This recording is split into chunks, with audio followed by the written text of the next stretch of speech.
सोलापूर महामार्गावर ट्रक चालकांना लुटणाऱ्या टोळी विरोधात दौंड पोलिसांनी मोठी कारवाई केली आहे।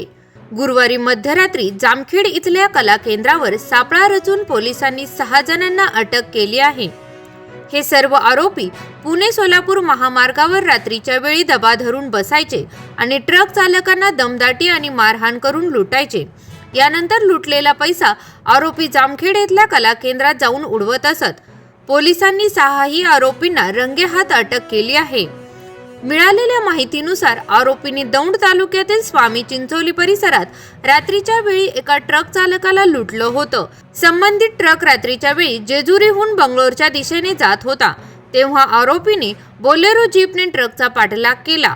जीप आडवी लावून ट्रक थांबवला। यानंतर आरोपींनी लोखंडी टॉमी आणि लाथाबुक्क्यांनी ट्रक चालकाला मारहाण करून चालकाच्या खिशातील 33,000 रुपयांची रक्कम जबरदस्तीने चोरून नेली। हा सगळा प्रकार घडल्यानंतर ट्रक चालकाने दौंड पोलीस ठाण्यात गुन्हा दाखल केला। गुन्हा दाखल होताच दौंड पोलिसांनी तपासाची चक्र फिरवत आरोपीचा माग घेतला। यावेळी महामार्गावर लुटमार करणारे आरोपी लुटलेला पैसा जामखेड येथील कला केंद्रात उडवत असल्याची गुप्त माहिती पोलिसांना मिळाली। यानंतर पोलिसांनी सापळा रचून 6 जणांच्या टोळीला जामखेडमधील कला केंद्रातून अटक केली। संबंधित आरोपी लुटलेले पैसे महिलांवर उडवत होते। या टोळीकडून पोलिसांनी 6 लाख रुपये किमतीचे मुद्देमाल जप्त केला असून पुढील तपास सहाय्यक पोलीस निरीक्षक नागनाथ पाटील करीत आहेत।